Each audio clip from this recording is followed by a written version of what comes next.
This week, we are going to focus on disruptive behaviors, challenging behaviors, and differentiate between intentional challenging behaviors and challenging behaviors that are caused by some dysregulation of some sort. Okay, so we're not talking, just to be clear, we're not talking about the category of disruptive behaviors as it used to be in DSM-4, Right. partially in DSM-5. Correct. Okay, we're not, so don't be confused. We're not talking about disruptive behaviors in that regard, in that way. We're talking about disruptive behaviors in a very particular way. There's a very specific goal that we want to accomplish this week. And it began with an article that we saw from Childmind. It's a organization, website or something. We receive periodic mailings from them. And this week it happens to be about temper tantrums and other forms of, we're going to use the term dysregulated behavior. Okay. And one of the things that we want to talk about that we keep running into professionally, both in terms of our practice as well as in workshops and presentations that we do, teachers and parents and administrators usually ask, how do we know that somebody, that this misbehavior is intentional and this isn't? Because we make the argument in our workshops that much of the behavior that we say that we believe is intentional is really not intentional. Okay, it's things that children can't help doing. So what we want to do this week is we want to talk about that intentionality versus what we're going to call dysregulation. Okay, I think those are the two terms that that will recur throughout the week. Yes, and we're going to sort of frame the disorders that we talk about this week. We're going to talk about several specific conditions that often arise when we think about these specific issues. Correct. And we're going to talk about the disruptive behaviors. And I guess we should define, when we're talking about disruptive behaviors, we're talking about outbursts. These may be temper tantrums, what we refer to them as temper tantrums, rages, emotional meltdowns. We refer to them in some of those ways. We're talking about that type of expression of real negative emotional challenging behavior. Yeah, we're talking about when children erupt. Okay, whether they erupt at home, as young children do with the temper tantrum, or as teenagers do with a verbal onslaught. They'll frequently verbally attack their parents or a sibling.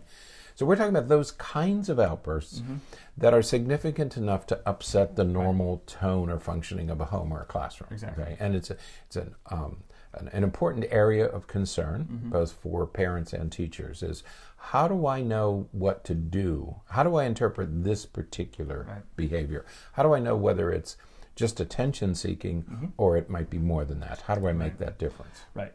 So over the course of the week, we're going to address 4 specific diagnoses that, again, often come up. The first is ADHD, ADD.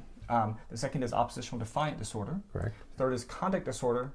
And the fourth is a relatively new diagnosis that just came with the DSM-5 in 2013 called disruptive mood dysregulation disorder. Right. And that last one is one that people continue to talk about and wonder about.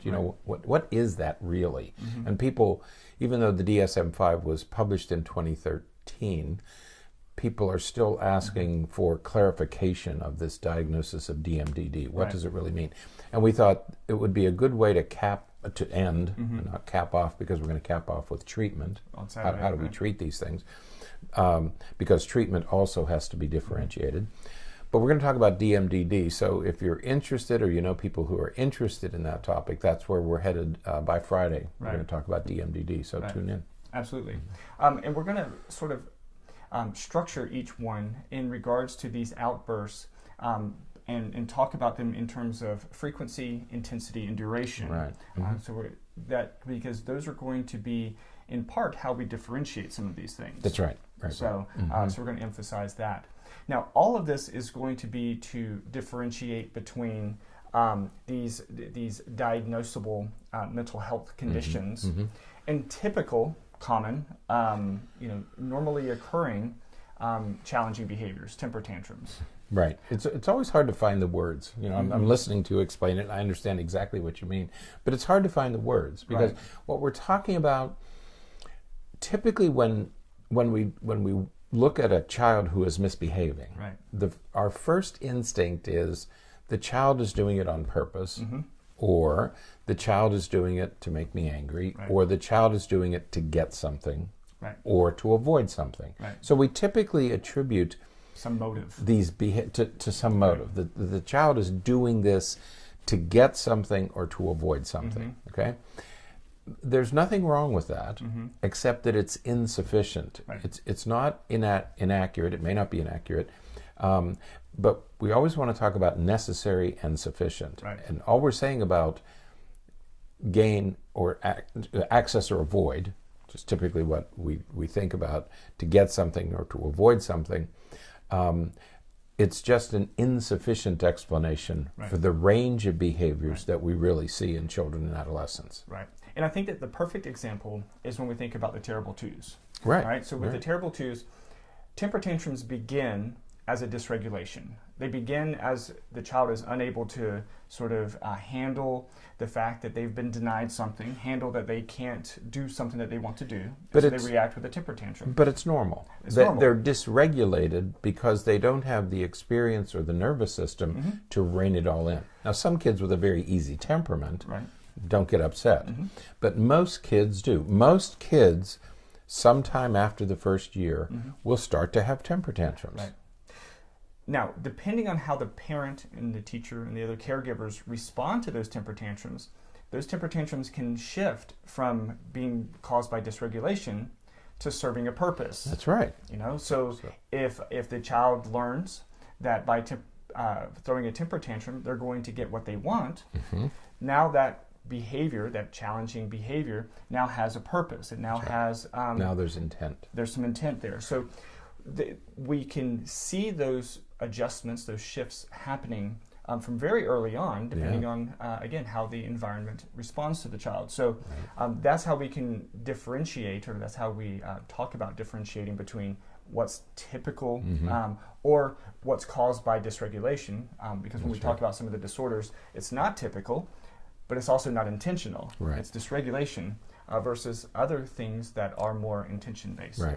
If you've ever dealt with a 2-year-old who's been sleep deprived, a tired, fussy, hot 2-year-old. Or a coworker who's been sleep deprived, is hot and... Did you notice I have a sweater on today? I did notice it's you cold. have a sweater on. Yes, it is. Winter returned the other day. It was 88 one day and 38 the next day. Yeah. It's like Pennsylvania. I have to say warm today because I'm going to be on the road. You are. Yes. You were talking about me? Sleep deprived coworkers. Come on. No. You were, weren't I wasn't. you? No. Are you sleep deprived? Maybe. No, me? No, you. Oh, okay. I still remember what I was going to say. So if you've ever dealt with a tired 2-year-old, right. they don't quite have the experience to pull it all together. Right. You know, when they get older, they'll say, "I'm going to go lay down." They'll go to bed. And they'll lay down. But right by 4 or 5. But at 2, 2.5, 3. Kids just kind of fall apart when they get tired, okay? That's dysregulation. Right. But you're right.